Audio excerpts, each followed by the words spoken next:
Hi friends, నేను మీ ప్రశాంతి. ఈరోజు వీడియోలో మనం సెకండ్ లాంగ్వేజ్ తెలుగు 7th క్లాస్కి సంబంధించిన 5th లెసన్ అయితే చెప్పుకోబోతున్నాం. పాలు తాగని పిల్లి లెసన్. ఇప్పుడు మనం లెసన్లోకి వెళ్ళిపోదాం. విజయనగర సామ్రాజ్యంలో నివసిస్తున్న ప్రజలకు ఒక సమస్య వచ్చి పడింది. నగరంలో ఎలకల బాధ ఎక్కువైంది. ఈ సమస్య నుండి బయటపడటానికి రాయలవారు ఉపాయం వేశాడు.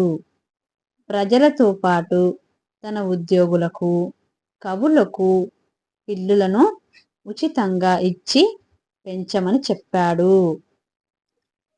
పిల్లులను పెంచటానికి అవసరమయ్యే పాల కోసం ప్రతి ఉద్యోగికి ఒక ఆవును ఇచ్చాడు. కవులందరితో పాటు రామకృష్ణునికి కూడా ఒక ఆవు, ఒక పిల్లిని పెంచమని అప్పగించాడు. రామకృష్ణుడు పిల్లికి సరిగ్గా పాలు తాగించక, తిండి పెట్టక ఆవు పాలను తమ కుటుంబ అవసరాలకు వినియోగించసాగాడు. కొన్నాళ్లకు సరైన ఆహారం లేక పిల్లి బక్కచిక్కిపోయింది. ఆకలి తీర్చుకోవడం కోసం ఆ పిల్లి రాత్రంతా మేల్కొని రామకృష్ణుడి ఇంట్లో ఉన్న ఎలుకలనే కాక అతని ఇంటి చుట్టుపక్కన ఇళ్లల్లో ఉన్న ఎలుకలను తినేస్తూ వచ్చింది. కొన్నాళ్ళకి ఆ ప్రాంతంలో ఒక్క ఎలుక కూడా కనిపించకుండా పోయింది.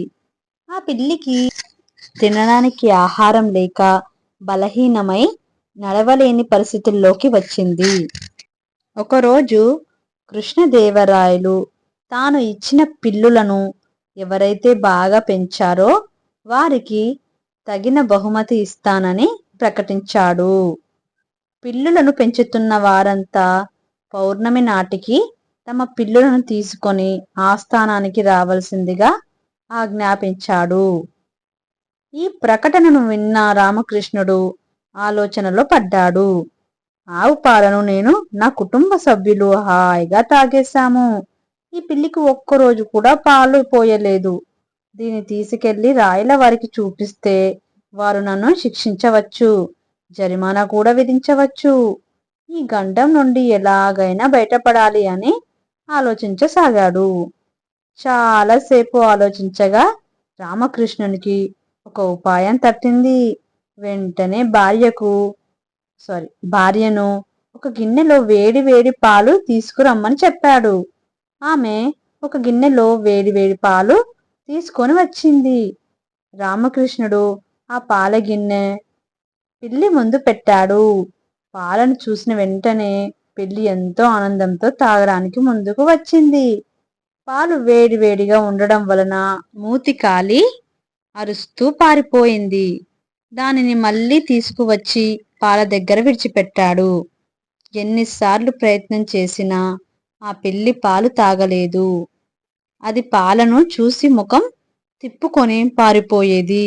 ఇదంతా చూసిన రామకృష్ణుడు తన ఎత్తుగడ పనిచేసిందని ఎంతో ఆనందించాడు. పౌర్ణమి రోజు అందరూ తమ పిల్లులను తీసుకొని సభకు వచ్చారు. అందరి పిల్లులు బాగా ఉన్నాయి.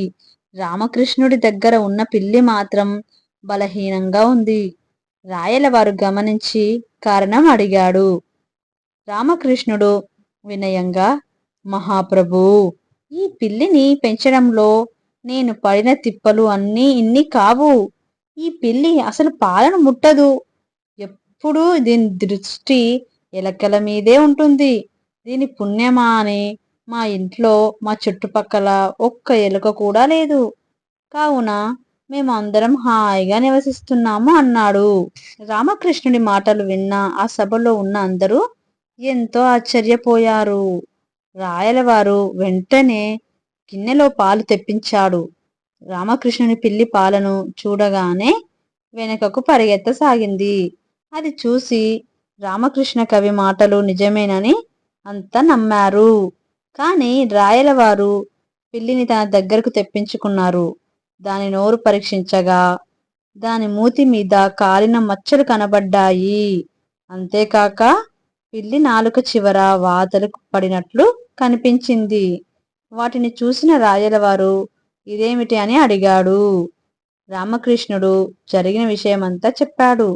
మీరు పిల్లినిచ్చి మా ఎలుకల బాధ పోగొట్టడమే కాక మాకు నిత్యము కావలసిన పాలు, పెరుగు, నెయ్యి మొదలగు వాటికి లోటు లేకుండా ఇచ్చినందుకు మీకు కృతజ్ఞతలు. నా పిల్లి వలె ఇచ్చట ఉన్న ఏ పిల్లి అయినా ఎలకలను పట్టి చంపగలదేమో పరీక్ష పెట్టి చూడండి అన్నాడు రాయలవారితో. రామకృష్ణుని మాటలు విని రాయలవారు అధికంగా బలిసిన పిల్లులు తెచ్చిన వారిని విచారించగా వారి ఇళ్లల్లో ఇంకానూ ఎలుకల బాధ పూర్తిగా పోలేదని తెలుసుకున్నాడు. రామకృష్ణుని ఇంట్లో పరిసరాలలో విచారించగా వారికి ఎలకల బెడత ఏమాత్రం లేదని తెలుసుకున్నాడు. రాయలవారు రామకృష్ణుడు చేసిన పని మంచిదే అని భావించాడు. రామకృష్ణుని తెలివికి, సమయస్ఫూర్తికి మెచ్చుకొని 10,000 వరహాలు బహుమతిగా ఇచ్చాడు.